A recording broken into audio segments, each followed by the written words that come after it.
né, para você pular. É né? isso. É tipo um trampolim. Você pode escorregar também, se der errado. Certo? Quando você falar 1, 2, 3 já, eu começo. Beleza. Então nós começamos em 3, 2, 1. Salve, salve, galera da PAV. Tudo bem com vocês? Espero que sim. Sou Rodrigo Marúcio, coordenador geral da PAV. Estamos aqui hoje reunidos no primeiro podcast da PAV, onde nós vamos trazer algumas informações importantes sobre a instituição e também alguns cursos que estão se iniciando e que futuramente vão se iniciar. Então vem com a gente. Queria agradecer aqui a nossa coordenadora da turma de felinos, doutora Renata Camozzi. Tudo bem? Tudo bem, obrigada, Rodrigo. Que alegria estar aqui participando do primeiro podcast da PAV ao lado de vocês. Obrigada. Beleza. E também com a gente vai estar o nosso coordenador acadêmico, Eduardo Cordeiro. Valeu, Eduardo. Beleza, Rodrigo. Boa tarde. Obrigado pelo convite, por estar aqui. Prazer enorme estar aqui falando um pouquinho dessa instituição tão especial que é o Instituto PAV, né? Muito bem. Então vamos começar com um pouco de história. Né? Gostamos. Então, gostamos? Então vamos lá um pouco da história da história do Instituto PAV. Né? Então a PAV ela teve início em 2007, né? Mas antes disso, né, teve ali toda uma formação que eu estava saindo da residência de anestesia da Unesp Botucatu. E aí o professor Estélio, que era o meu orientador, ele estava me orientando no mestrado, mas eu não consegui bolsa de estudo.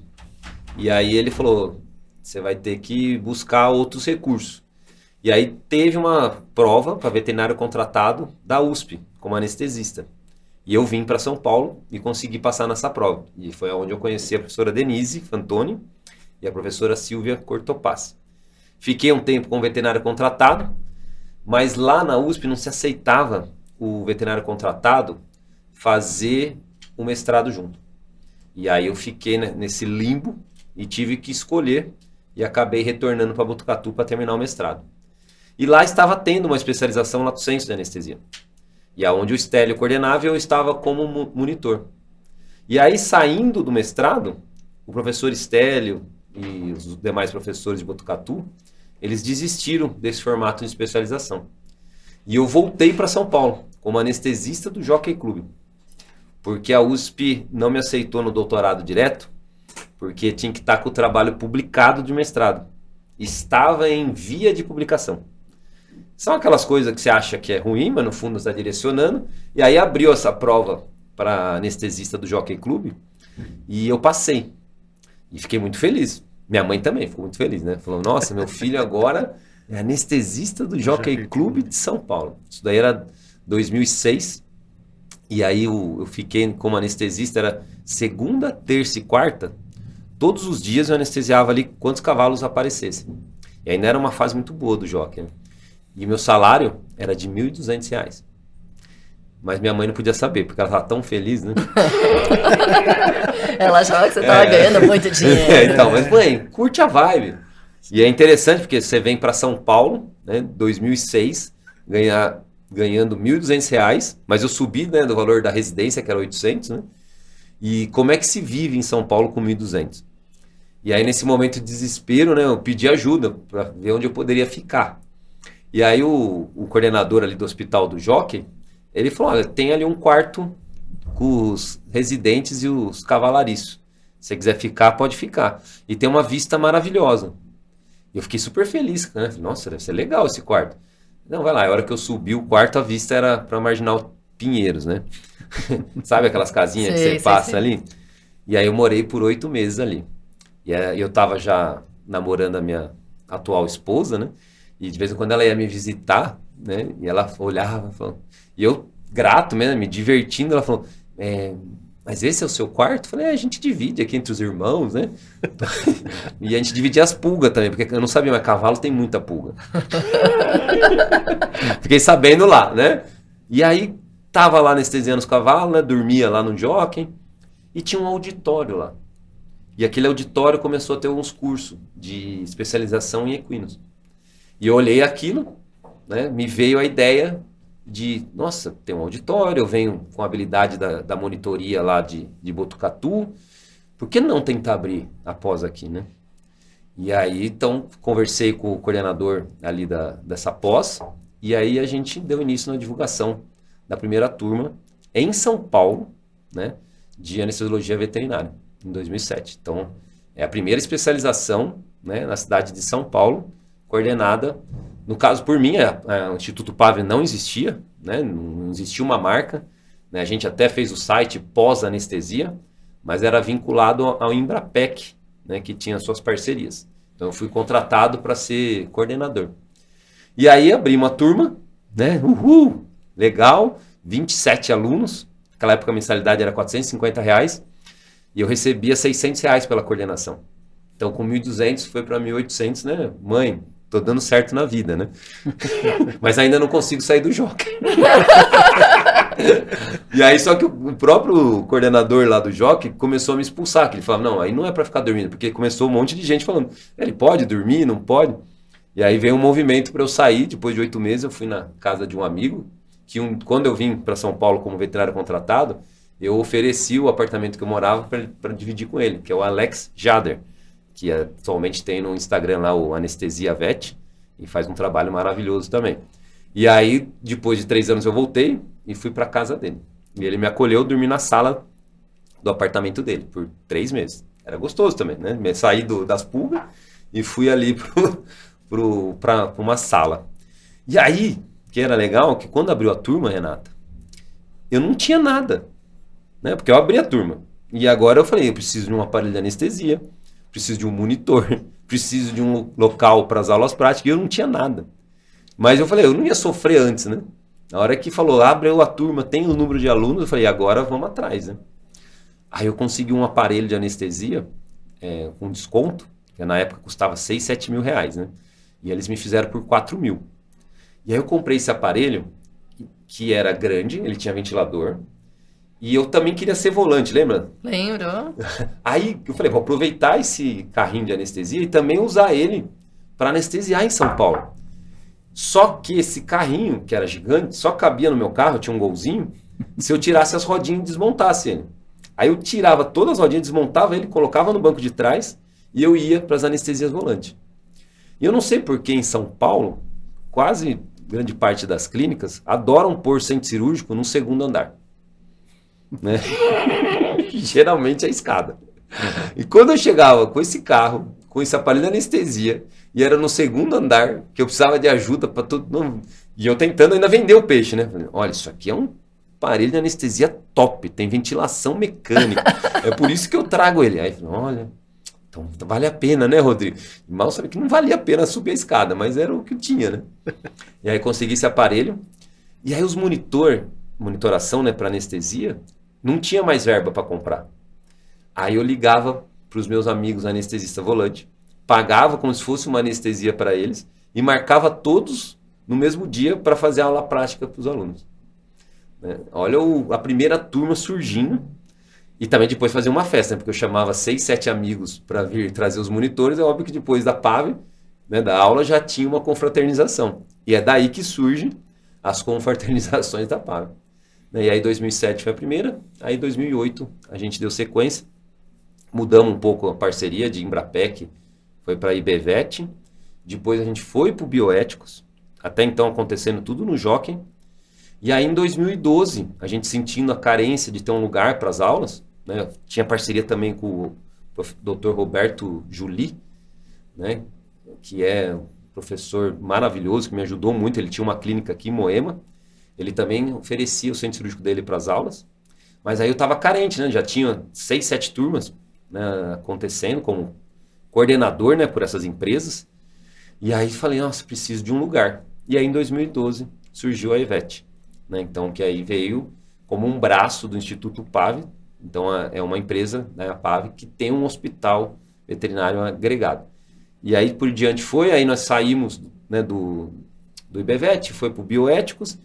Até que então a gente resolveu seguir um caminho forte, né, verdadeiro, que é fundar o Instituto PAV. Então ele foi fundado em 2018 e a gente, através de várias leis que existiam, E existia dentro delas uma que permitia que uma instituição de qualidade reconhecida pudesse pedir um credenciamento exclusivo. E aí então que surge o Eduardo, né, na nossa vida, onde eu encontrei ele através de mensageiros, né? E aí a gente formou essa Pessoas parceria. em comum, improváveis, né? Exatamente. E uma parte importante da história que você esqueceu de falar, não sei se ainda vem, é que em determinado momento você deixou de dar as aulas no Jockey Isso. e criou o Instituto Então, Físico, né? Então, aí 2018 surgiu, 2019 a gente inaugurou o Instituto PAV, né? Que aí já estava no processo de buscar o credenciamento. Eu dei uma palestra de abertura para a equipe da EVET e você, Renata, apareceu na primeira turma de Medicina Maior Intensiva orgulho. para dar a primeira palestra em um módulo, né? Que isso foi em 2019, nós estamos falando de agosto, setembro de 2019.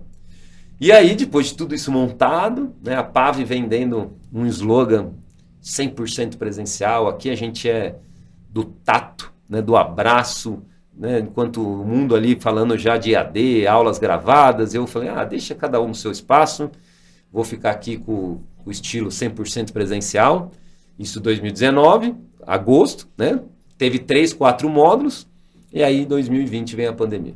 Acabamos de inaugurar, né, nossa sede, e aí que tomamos esse banho de água fria, mas corremos atrás, né, nos adaptamos, né, para seguir em frente. Temos agora sim o híbrido, né, e tanto partes gravadas, editadas, mas presencial com a nossa casa. E em 2019 a gente conseguiu, através de um processo judicial, de um juiz, né, dando para a PAV o credenciamento, né, falando que a PAV merecia. E aí de 2019, foi em dezembro, quando a gente teve essa ordem judicial, de 2019 até 2024, né, março agora de 2024, numa luta com o Ministério da Educação, uma luta de venha nos ver, venha nos conhecer, venha nos credenciar, né, que nós estamos pedindo algo que vocês permitem numa resolução. E agora, em março de 2024, nos tornamos a primeira e única instituição de ensino credenciada MEC por qualidade reconhecida, né? Então a gente deu um passo aí gigantesco, muita luta, né? Porque aquele cara que veio lá de Marília, depois veio para Botucatu, dormiu lá com os, né? Agora a gente está fazendo o fluxo seguir, isso é o famoso segue o fluxo, né? Porque o fluxo segue, a gente só tem que fazer, o que vai acontecer a gente não sabe, né? Então hoje a gente está aqui, digamos, comemorando essa etapa, né, do credenciamento, embora a qualidade sempre esteve presente, né? Então esse é o foco da PAV, nunca a gente vai, isso que a gente não pode perder, certo? E aí temos aqui a Renata, doutora Renata, diplomada pelo Colégio Americano, né, em Medicina Felina, deu início na sua primeira turma, né, faz 3 anos? 3 anos, a primeira turma foi 4, né? Foi 2020 a primeira. 2020. Porque a gente começou na pandemia, inclusive, acho que a gente foi a primeira turma Felinos que foi online, né? Sim. Porque começamos... A gente até tentou adiar, porque era aquela coisa de... Será que a pandemia vai, né, acabar? E aí a gente viu que não ia acabar tão já, e a gente começou a primeira turma EAD.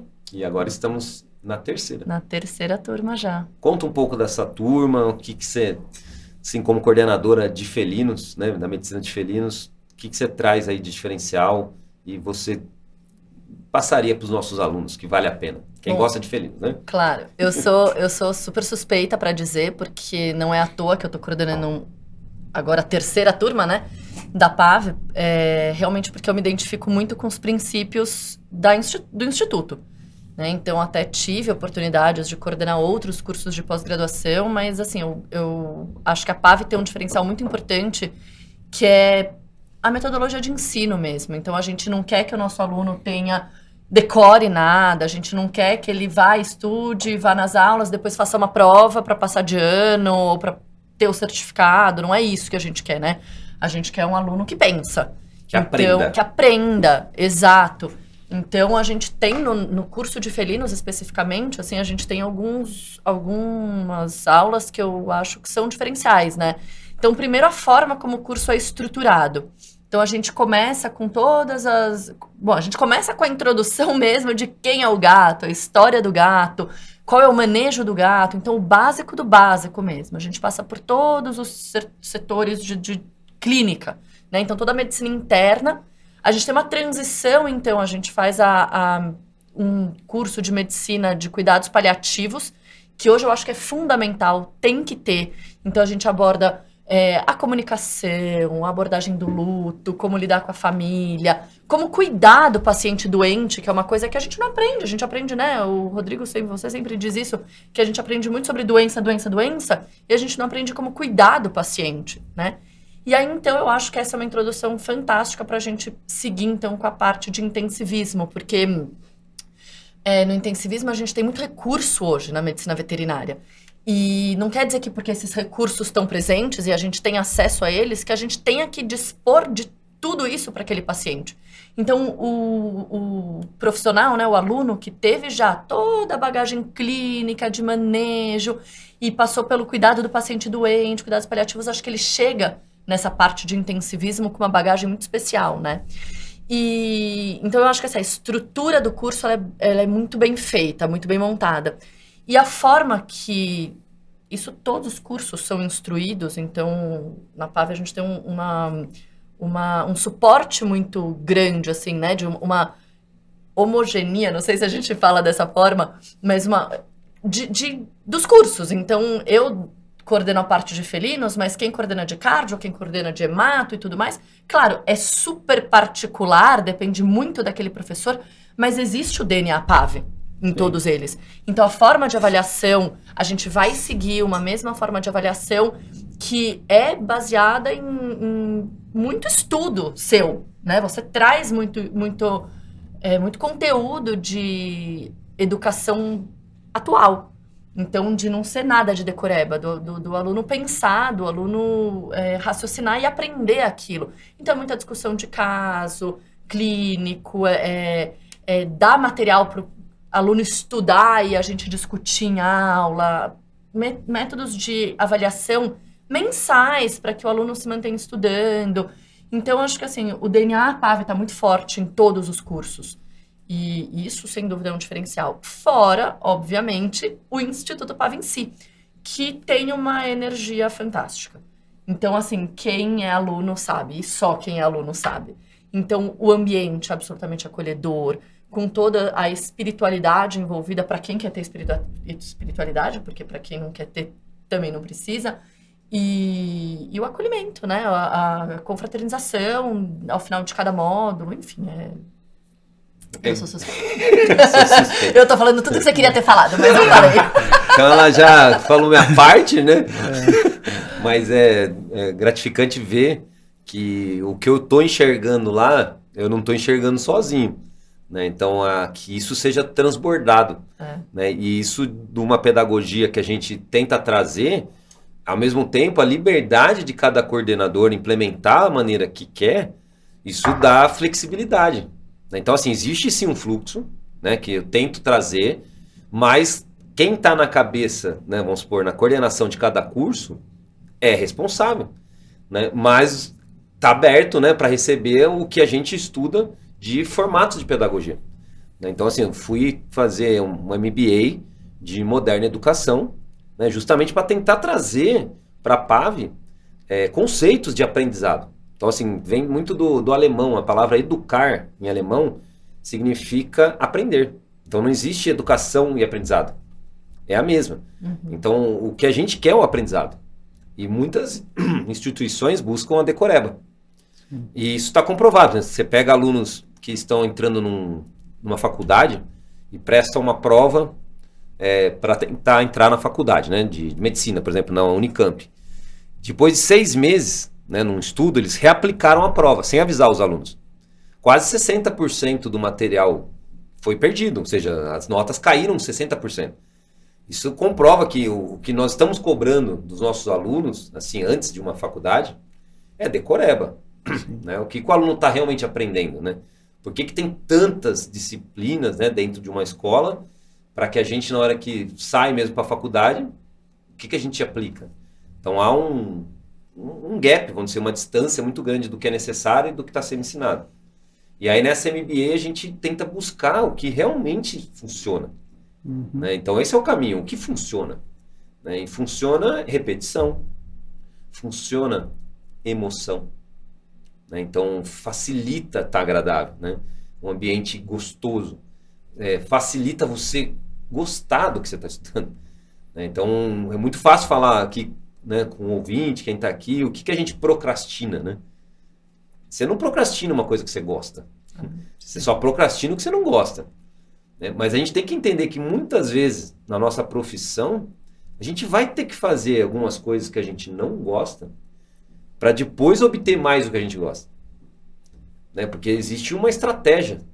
Né? Então, não sei, existe o... É muito legal o esporte, né? O esporte, ele dá uma aula sobre a vida, né? Que você não aprende de um dia para o outro, você precisa repetir, você vai fracassar, tem dia que você está bem, tem dia que você não vai, né? Você precisa de esforço, precisa de disciplina. Né? Então, num esporte, você vai ver que existe o jogo, né? Existe o campeonato e existe o atleta. Então, se a gente alinhar esses três, né? Agora aqui a gente está num jogo. O jogo é uma coisa momentânea, é uma anestesia, um jogo, né? Entrar na pós é o jogo, mas existe o campeonato. Né? Quanto tempo, o que você quer obter o que com esse campeonato, né? E existe o atleta. Como é que você está nesse jogo? Né? Então eu me preocupo com o jogador, né? Que é o aluno tá bem, me preocupo com o jogo, que é o que acontece no módulo, e me preocupo com o campeonato, que vai, no fim, né, ser, vamos dizer, consagrado campeão, que é concluir, dando o seu melhor. Né? E isso é uma coisa de professor. O professor não pode querer olhar para o aluno e já concluir o que ele é. Porque ser professor de aluno fácil, é fácil. De aluno, né, bom. Vamos dar um exemplo. Aluno que é bom, que é dedicado. Né? Esse é, nossa, é só dar para ele ali os papers. Talvez ele nem precise de você. Exatamente. Né? Agora, ser professor de aluno ruim, no sentido... Existe o ruim, que é, vamos dizer, com as suas limitações, mas que está interessado.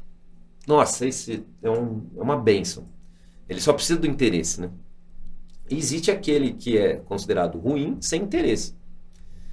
E o trabalho do professor é estar com a mão estendida. Não pegar na mão. É diferente. Né? Pegar na mão é você ir lá e querer pegar o aluno para algo que talvez ele não está interessado e forçar ele a gostar de algo que ele não goste. Então esse é um trabalho. Eu tenho que estar com a mão estendida. Né? Você está precisando de ajuda? Está aqui meu contato. O que você precisa? Né? Me avisa, eu vou estar à disposição.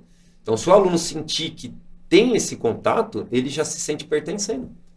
Né? Aí ele vai, teoricamente, né, se ele tiver essa habilidade, falar o que ele está precisando. Aí é o que você chamou de DNA, né? É o jeito de fazer, né? Tem um jeito que as coisas são feitas na PAV. Trazendo para um pedagogês, assim, essa questão da avaliação, por exemplo, que tem a ver com o que você trouxe da aprendizagem, tecnicamente existem duas avaliações, uma que é chamada somativa e a outra que é a formativa. A somativa é essa avaliação tradicional que a gente, que faz parte da cultura escolar, que a gente cresceu com ela, né? Raríssimas escolas que conseguem se livrar disso, que é o aluno se preparar para fazer prova. Então, ele estuda para fazer a prova. O exemplo que você trouxe, que fez, depois repetiu a prova lá, o desempenho caiu. Por quê? Porque ele estava preparado para aquele momento e depois o conteúdo se perdeu. A formativa, né, que aí acho que é o que entra muita proposta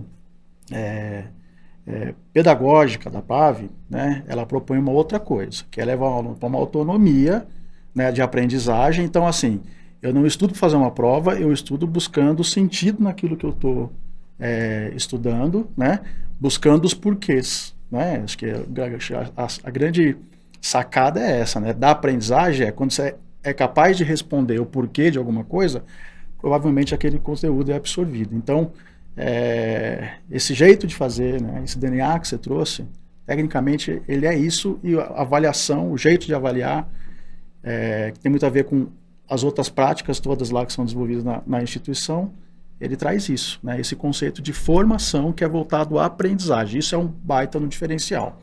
Tá? E é um diferencial e é uma ousadia, eu diria, né, Rodrigo? Porque Você quer desconcertar um aluno, é você chamar o aluno para fazer prova, e aí você fala para ele que ele pode fazer a prova, pode consultar, você pode buscar a fonte, você pode conversar com um colega. Como assim? Né? Eles não sabem. Por quê? Porque não está acostumado a fazer dessa forma. Né? Esse momento da prova. E quem dirá, então, outras formas de você avaliar, que não necessariamente é a prova, né? Que a avaliação está em vários momentos, a prova é um deles. E a avaliação é um momento de aprendizagem, né? Acho que é esse que é o grande recado. Né? Você aprende uma hora que você está se comprometendo com algo que está sendo exigido de você. Né? Sim. E, por exemplo, o que os professores mais antigos, eles trazem da avaliação é um poder. Né? Te vejo na prova, lembra? Você vai se ver comigo no provão. Então a gente vai colocando o medo, né, como um medo pedagógico, isso é fato, né? Sim. O medo em si faz a gente, né, o medo de não ser reconhecido, o medo de não conseguir o seu emprego, né? Então o medo, estando no lugar certo, vamos dizer a verdade, e na dose certa, ele é bom. Né? Então não é para fugir do medo. Aliás, só tem coragem quem tem medo. Né? A palavra em si, coragem, não é ausência de medo. Né? A palavra coragem, ela vem de cor, de coração, e agem de agir. Então, quando eu tenho uma conexão com aquilo e tenho medo disso, né, a coragem que agir faz eu seguir. Então, a gente tem que ter essa coragem. Né? Uhum. E forçar, por exemplo, o aprendizado, a gente vê que o aluno que discute, ele aprende. Sim. Muito mais do que tira nota. E as notas, elas não são expostas. Tem escolas, né, universidades, que fazem questão de exaltar os primeiros e colocar os últimos lá para baixo. Como eu era, no começo, um pouco lá para os últimos, eu ficava meio chateado. Aí, quando eu subia, só para também, né? Então, eu me posicionava esquisito na faculdade, sabe? Eu andava com aqueles que iam mal, mas eu tirava notas do que iam bem, mas também, quando eu me sentia meio excluído se eu ficasse só bem. Então, a gente tinha que... Meus amigos de faculdade sabem que eu ajudava eles nas provas, né? E tinha esse lado de ajudar, né? Porque... Sim. O que é ensinado hoje, né? Que a gente tem que ser o melhor. Né? Sempre essa noia. Essa é uma noia. Então quer dizer que a Renata vai ser feliz, o sucesso é quando ela for a primeira. Quer dizer então que para a Renata ser feliz, ou seja, o sucesso, ela precisa que todo mundo esteja abaixo dela. Uhum. Cara, isso é uma doença. Tem que se tratar. Né? Então, por que não ser diferente? De novo, se a existência fez nenhum dia igual ao outro, se a existência fez 8 bilhões de pessoas no mundo, não tem ninguém igual a ninguém, por que você se comporta de forma igual? Aí que vem um pouco da nossa pedagogia, de também trazer meditação, né, trazer comunicação, inteligência emocional, para que esse aluno ganhe ferramentas para se autodescobrir. Fizeram um estudo muito simples, cara. Eles pegaram uma linha aqui e colocaram 3 linhas aqui. Só que uma do mesmo tamanho, uma um pouco maior e uma menor. Chamaram 8 participantes. Só que desses 8, 7 eram atores contratados. Beleza? Colocaram um do lado do outro e o único que não era ator ia ser o último a falar. Qual que era a pergunta? Qual linha desse lado parece mais com a linha do outro lado? Então tinha aqui uma linha, a primeira era igualzinha, a segunda era maior e a terceira era menor, visivelmente. Aí começaram, né, a pesquisa. E aí, Anderson, né, vamos dar um exemplo, qual linha da direita se parece com a da esquerda? Aí, nossa, tá difícil, hein? A segunda. Então ele propositalmente ele falou que era mais alto. Aí veio o segundo. Eu também vou na segunda. O terceiro. Tá difícil, mas pra mim é na segunda também. O último, que era o voluntário mesmo, ele devia estar indignado. Ele falou, pô, mas tá com cara que é a primeira, né? Aí chegou no sétimo, todo mundo falou que era a segunda. Aí chegou na vez dele. Adivinha que ele falou? Qual linha se parece mais? Segunda. Segunda. Por quê? Ele falou que ele foi induzido. Por mais nítido que fosse, como ele não queria discordar do grupo, como ele se sentiu, falou assim, eu vou ser o único a falar que não é a segunda, ele optou por falar na segunda também. Então ele preferiu, mesmo enxergando que era tão nítido, né, mostrando que a gente tem essa coisa do que o outro pensa e a gente segue um padrão, né? E a gente tenta desconstruir isso, mas não é fácil.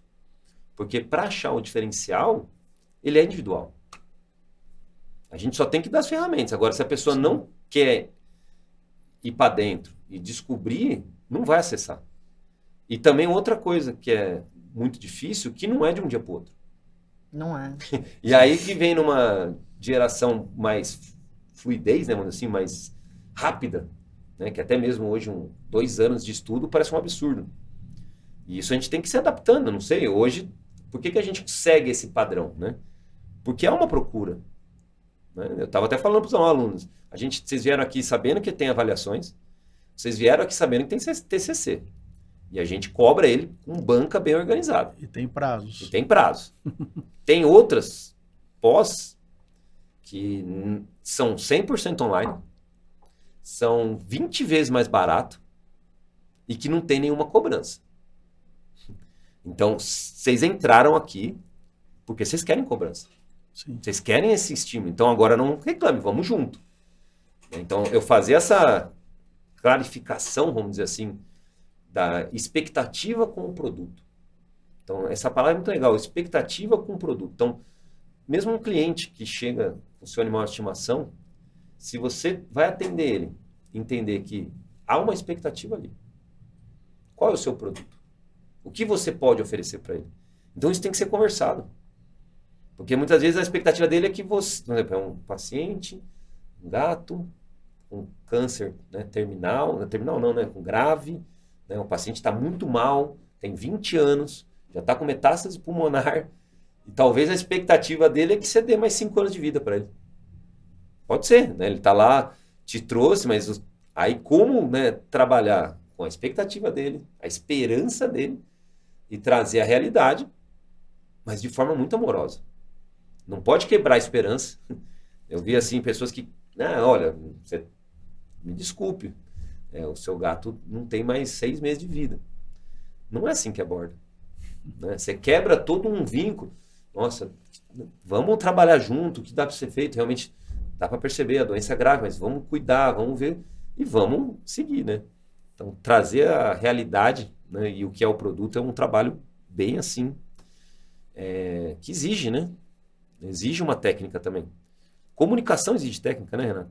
Eu ouço exige, né? Comunicar, aliás, acho que numa né, num curso de especialização, a gente tem muita comunicação. Até a forma como você vai conversar com os seus alunos e comunicar aquilo que você quer ensinar, o que você quer educar, é muito diferente o que você diz do que o outro escuta. Sim. Então, eu aprendi recentemente até que comunicar vem da palavra comum. Então, a gente está ali num momento comum, conversando sobre algo em comum.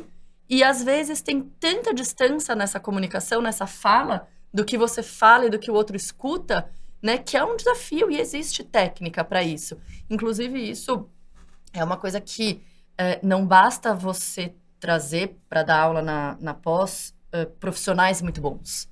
Você tem que trazer bons comunicadores, né? Pessoas que saibam passar aquela informação de uma forma que faça sentido também com a gente, né? Com a PAV, porque a gente não quer que ninguém venha vomitar matéria, a gente não quer alguém que traz o livro e vomita o livro, isso a gente não quer, né? A gente quer, e eu sempre falo isso muito da turma de felinos, que eu não quero ensinar o rodapé de livro, enrolar e fazer aquele aluno achar que ele tá aprendendo muito porque ele tá vendo um monte de coisa rara ali. Eu quero que ele seja um bom veterinário, que ele saiba conversar com o cliente, que ele saiba entender como lidar com o gato, que ele saiba acolher aquela família. Porque ler sobre uma doença, ele consegue buscar. Se eu der a ferramenta onde você busca essa informação, ele vai conseguir resolver qualquer coisa, né? Então, a gente precisa ter bons comunicadores. Sim. Isso é uma coisa que consiga emular a frase, né? É isso. A mensagem, né? Para quem que eu estou falando, com qual objetivo, né? Porque Exatamente. vaidade intelectual é o que a gente... Ainda mais quem vem, às vezes, muito do mundo acadêmico, ou, né? Que acha que tem muito conhecimento ali, mas como é que você leva aquilo que é necessário, né? Para aquele grupo específico que tem uma expectativa né? Porque também não adianta você ir além daquilo que eles podem alcançar, né? Então aí tem meio uma questão de metodologia, né? Claro. Que faz parte desse jeito de fazer. Hein? E é um curso de especialização, né? Assim, não é um curso... não sei se eu vou falar corretamente, mas assim, quem tá ali não precisa ter...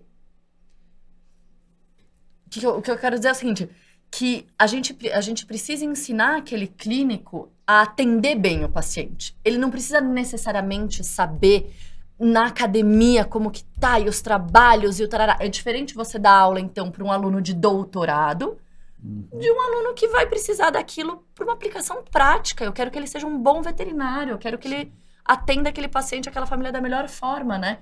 Então, isso, quando a gente, às vezes, traz, talvez, alguém que seja muito da área de pesquisa, talvez não seja melhor para aquela turma especificamente, né? Então, a escolha dos professores também é muito importante. Sim. Nessa moderna educação, a gente pega uma educação moderna, ela é baseada em alguns pilares, né? E foi falado aqui, mas vou reforçar eles. Primeiro, é uma educação baseada no problema, né? Então, resolução de problema. Então, se a gente olhar os casos clínicos, né, a nossa vida, desde gestão, de tudo o que acontece, o grande aprendizado foi nos problemas. Sim. Então, fugir de problema não é a estratégia. Sim. É como lidar com os problemas. Então, a primeira coisa é educação baseada nos problemas. Então, casos clínicos, casos inéditos, né? Quantos atendimentos clínicos, né, você já fez? Inúmeros. Os que ficaram gravados para sempre foram os diferentes. Foram os que não ficaram daquele jeito que você estava programando. Eles tiveram alguma... O que aconteceu aqui? Porque exigiu memória. Então, lembrar que o ingrediente principal da memória é a emoção. Fato. Então, assim, se eu quero guardar, eu preciso me emocionar, né? Então, geralmente, a gente se emociona nos picos. Picos de amor, picos de estresse, né? Picos de alegria, picos de depressão, de tristeza, né? O meinho, que é rotina, a gente não acaba se apegando, né? Não emociona. Por exemplo, não sei quantos podcasts a gente vai fazer, se é que vamos fazer. Mas que esse é inesquecível. Sim. Porque ele é o primeiro. Fato, pronto, guardamos. Aí vamos supor que tem 67 podcasts. Se me perguntar qual é o 38º, vai ser difícil lembrar. Mas se eu sei o primeiro e o último, geralmente a gente lembra, né? O meio é meio esquisito. Então, primeira coisa, educação baseada no problema. Segundo ponto, educação baseada na globalização. Então, assim, o que o mundo está falando? Vamos se conectar com o mundo, né? Qual que é a deficiência de um mundo, de um país, de outro, né? Para a gente começar a nivelar a educação para todos. Uhum. Outro ponto, educação baseada na curiosidade. Não pode deixar de perder a curiosidade, né? Todo o trabalho da humanidade é ser curioso. A gente é curioso desde as brincadeiras de infância. Então, a única brincadeira mundial que toda criança brinca é esconde-esconde. Vai lá nos Estados Unidos, vai no Japão, tampa o olho e se esconde. Toda criança adora. E se a gente for mais ainda no passado, né, e mexer um pouquinho aí com religião, com todo respeito, mas se chegar na época ali de Adão e Eva, né, se é que existiu, ou não vamos entrar nessa discussão agora. Uhum. Mas Deus chega para Eva e fala, Adão e Eva, vocês podem tudo, menos a maçã. E vai embora. Pronto. A maçã será? O que gerou, assim? né? Curiosidade. Então, ser curioso, e as crianças são curiosas, e a gente vai até podando um pouco, né? Porque a gente não aguenta tanta curiosidade. Mas é o tempo, o que é isso? O que é isso? O que é isso? Deixa. Né? Então, o aluno ser curioso. Então, não pode perder a curiosidade. Então, um professor que corta a curiosidade está matando a criatividade. Uhum. Então, vamos lá. Educação baseada no problema. Educação globalizada. Uma educação baseada na curiosidade. E aí, o quarto ponto, uma educação baseada na autonomia. Então, eu me sinto realizado na PAV quando o aluno termina a especialização e ele se torna autônomo na pesquisa, nos estudos. Então, quando ele for num congresso, Quando um professor falar, ele pode anotar, e se ele quiser, ele vai pesquisar. Sim. Ele vai ter ali, não, peraí, será que é realmente assim? Estou curioso, não sigo aquilo, pelo menos deixa eu ir lá no PubMed, no Cielo, não, vou Sabe os caminhos. Né? vou na faculdade da USP, na biblioteca da USP, não sei. Vou no Google Educator, não sei. Mas ele vai ali caçar, né, respostas, vai entender o que é um trabalho científico, né, como é que valida um trabalho científico, o que são evidências científicas. Isso me deixa confortável se não tiver problemas de saúde, desde vacinação, pandemia. Nós, da área da saúde, a gente sim pode estar ali comentando e ajudando. Né? Infelizmente, na pandemia que a gente teve, fomos muito mal posicionados no país, né? Com uma quantidade de mortes desnecessárias. Só não percebeu isso quem está fechado, né, num vínculo não científico. Então, fechamos 4 pontos. Beleza? Eduardo, vamos lá. Vamos lá. A PAV conseguiu aí um feito inédito, não foi? Foi pioneira. Pioneira. Você, como responsável acadêmico, você já tinha visto alguma coisa desse tipo com alguma instituição? Não por ser pioneira, né? Não, até porque era uma disposição legal recente, não quer dizer que o processo foi rápido, né? Muito pelo contrário, mas a gente tomou conhecimento logo que essa possibilidade apareceu, e imediatamente, né, fomos atrás de buscar essa alternativa legal, que é um direito, né, porque está previsto em lei. Então, assim, não tinha visto até porque não existia, né? E foi desbravado o caminho. Desbravado o caminho e imagino que tenha outras instituições, né, que também estejam tentando, mas nós fomos os primeiros a conseguir, né? O credenciamento da PAV nessa condição especial, que é o credenciamento exclusivo de uma instituição que não é educacional de origem, ou seja, quando a gente fala ela é uma instituição educacional, óbvio que é uma escola, como qualquer outra, mas ela não é uma faculdade, nem um centro universitário, nem uma universidade, né, que são aquelas que, quando existem formalmente, já têm o direito de oferecer cursos de pós-graduação lato sensu, né? A PAV era uma empresa que oferecia cursos de formação, mas por não ser uma instituição de ensino superior, né, tinha essa questão jurídica que era um empecilho para formalizar a oferta de curso de pós-graduação lato sensu.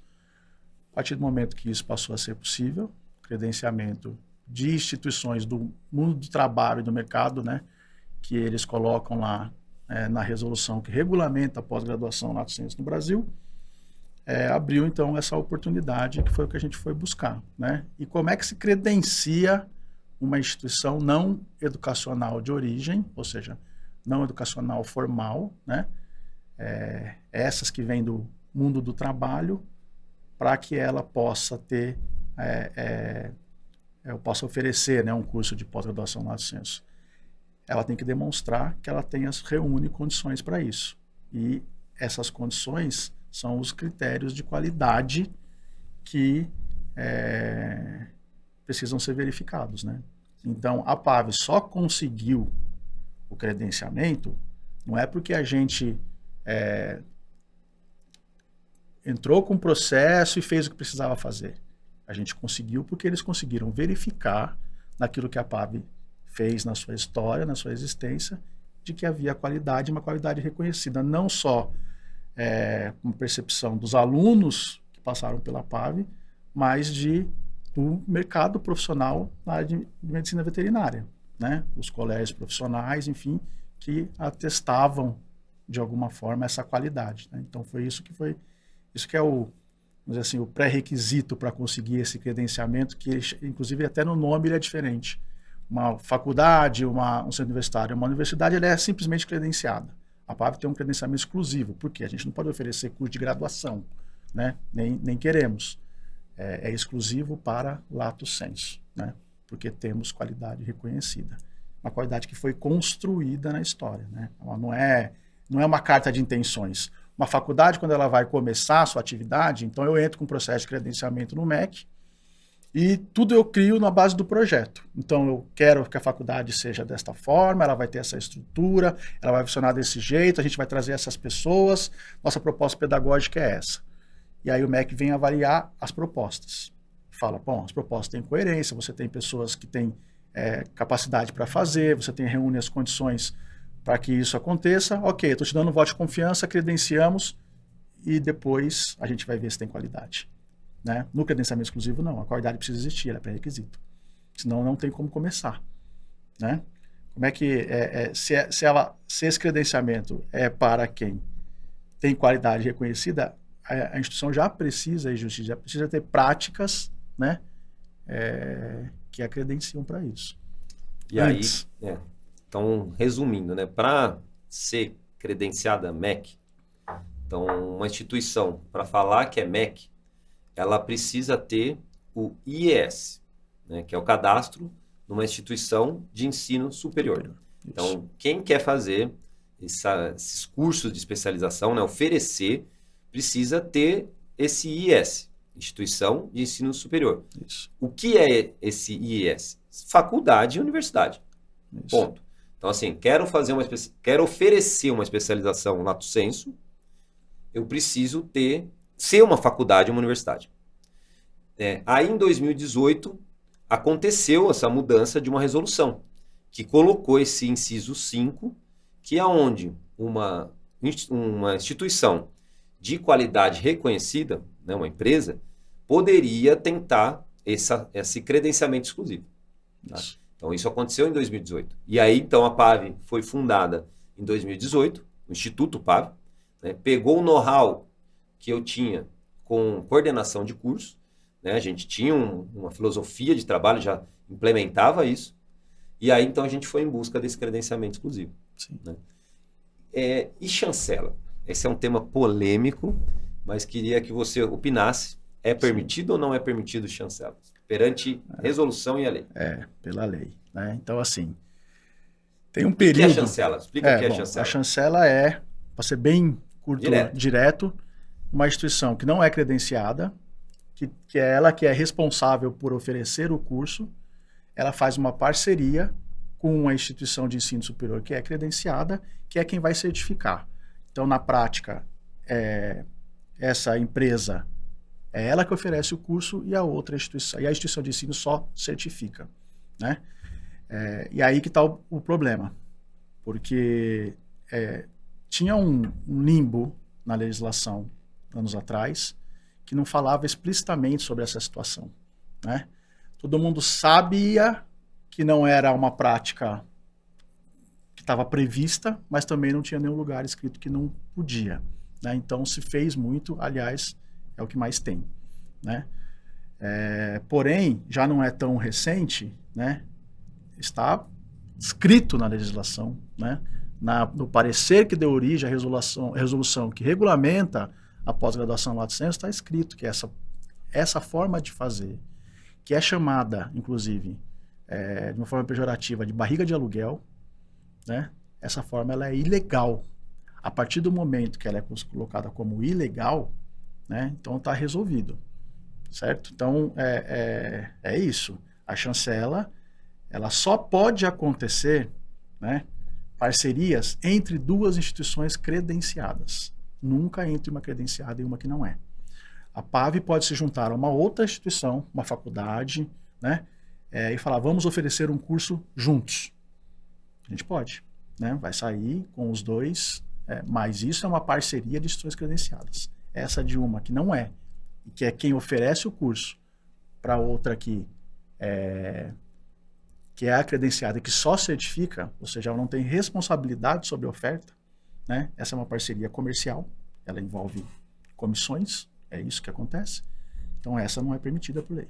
Na prática seria, por exemplo, eu faço um curso de especialização na PAV, a PAV teve um acordo com essa instituição, Unibiboquinha, e aí você vai sair com o certificado da Unibiboquinha junto com a PAV. Ou nem sai com a PAV. Nem sai com o certificado. Nem sai.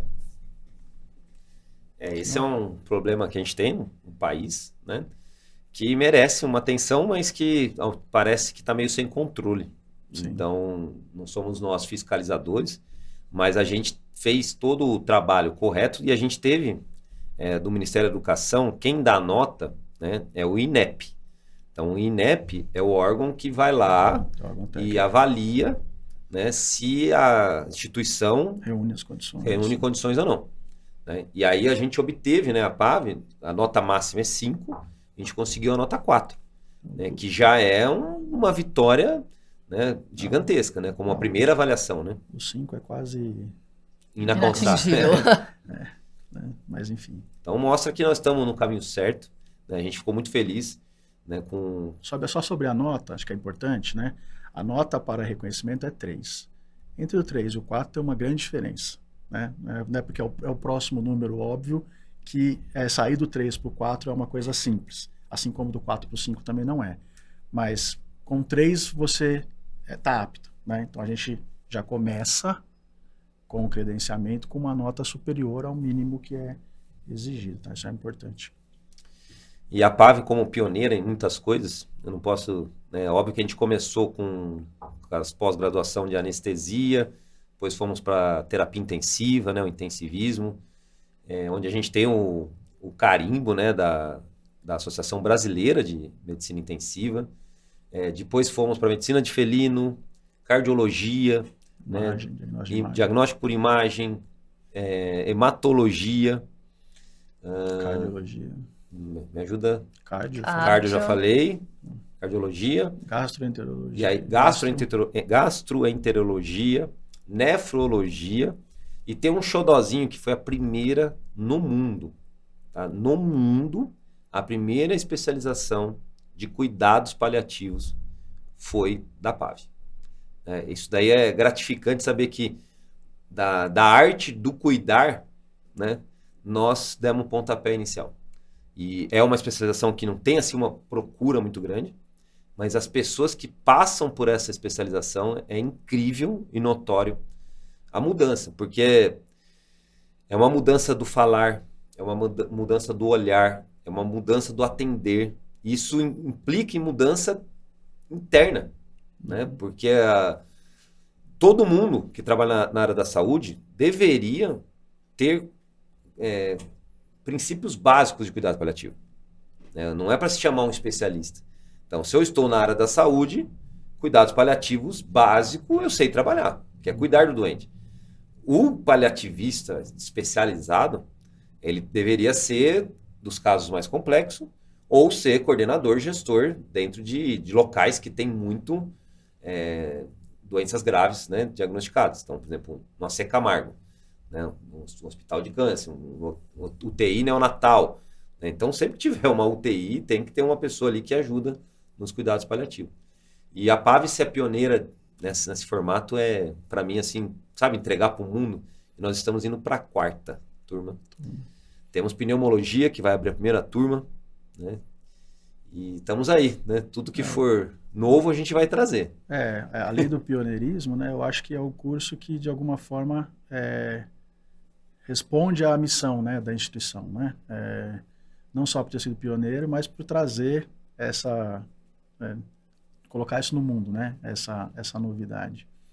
Acho que ele tem esse caráter, né? Muito do que se pensa ali, e aí falando aqui sem ser médico veterinário, né? Mas desse tempo todo lá já deu para absorver isso no tal DNA, que é uma ideia de saúde, né? Então, eu acho que é uma clara demonstração do que a instituição, por que ela existe, né? Perfeito, né? Quem entra na PAV não sai igual, né? Quem entra não sai igual. Não tem jeito. E a gente que entra aí várias vezes também não sai igual. Não, né? sai! Acho que a ideia é nunca ficar igual. Né? A única coisa que nunca muda... Mas sai melhor. É que bom tudo deixar muda. claro. Sai melhor para a pessoa. Não... Mas existe o mudar e o transformar. Né? Então, assim, sabe que no fundo a gente tem que muitas vezes ir até o fim de algo que não presta para ter certeza que não presta. Porque enquanto tiver meia boca, a gente ainda acredita que presta. Né? Então, é aquela coisa vai até o fim no que você acredita, até ver que realmente não funciona. Né? Eu entrei numa fase da minha vida que eu vou em busca do que funciona. Né? Eu quero, óbvio que para achar o que funciona, de vez em quando a gente pega algumas coisas que não funcionam. Sim. Né? Mas você falou do mudar e do transformar. Né? Então, se eu pegar hoje esse papel, né, e amassar ele, eu mudei ou transformei? Mudei ou transformei? Não, mudou, ele continua Você sendo mudou, papel. você mudou. Mudou. É. Tá, isso é o que geralmente as pessoas fazem. Eu adoro tacar fogo no papel, entendeu? É, Porque aí não é mais papel, entendeu? é. Mas aí é meio arriscado, Eu né? gosto de tacar fogo em bastante coisa.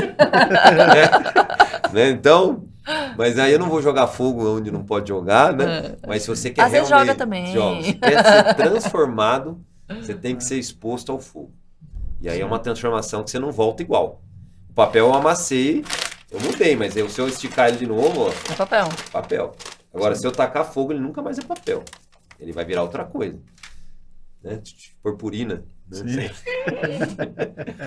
Bom, então vamos agradecer, Renata, né, que está sempre com a gente, solista, né, é um exemplo, né, de profissional, onde eu tenho muita alegria de ter na equipe, né, tanto da PAV quanto da Ivete, pela competência e pelo carinho que eu sinto que você tem pela instituição e pelo nosso hospital. Então, sinta-se realmente em casa e que a gente possa caminhar juntos e evoluir ainda mais, seguindo o fluxo. A alegria é minha de estar na PAV, de estar aqui, de estar acompanhando há tanto tempo, de estar caminhando junto, né? Há tanto tempo com todas essas transformações que vocês fazem, que nós fazemos. Isso. Obrigado, Eduardo, né, meu parceiro ali, o responsável pelo acadêmico, que deu um baita de um upgrade para o nosso atendimento ao aluno. Dizer que você é muito bem-vindo e eu tenho muito que agradecer tudo o que você faz e representa a PAV, porque é o que você falou, o DNA, ele tá dentro e vestiu a camisa mesmo. Então, acho que você estava procurando um lugar como esse para trabalhar também, né? Nos nossos encontros, né, que não é só esse, e eu tenho outros planos, mas é o que me fez, né, o que me motiva, vou dizer assim, todo dia, sem nenhum exagero, né, sair de casa, porque eu que estou na educação há quase 30 anos, estou ficando velhinho, né, eu passei por vários tipos de instituições e me decepcionei muito a partir do momento que você vira um educador, né, e encontrar, né, um lugar onde você que tem preocupação com qualidade, né, eu até quando eu apresento para as pessoas eu falo assim, o Rodrigo é o cara que quando você fala, vamos comprar não sei o quê, precisa fazer um investimento, ele fala, compra melhor, né, então é isso. Então, isso é raríssimo, né? Então, de colocar a qualidade acima das coisas. É por isso que as coisas acontecem, né? Então, isso faz sentido para mim, né? Porque em outros lugares onde eu trabalhei em instituições de massa e tudo mais, do ponto de vista da educação, as coisas foram perdendo sentido, né? Você entregar algo que você não acredita, né? Trabalhar para algo que você não acredita. Então, saber que ali a gente tem essa preocupação com a qualidade, né? E ter orgulho do que você faz, do que você entrega, é o que eu acho que é o grande encontro, né? Fui buscar isso, né? Com quase 50. Bom, então Vamos finalizar nosso primeiro podcast da PAV. Agradecer você que nos acompanhou, muito obrigado. E se quiser o segundo, coloca aqui em comentários. Quem sabe a gente bola mais um aí. Obrigado. Namastê. Obrigado, Renata. Obrigado, Eduardo. Valeu, Valeu. gente.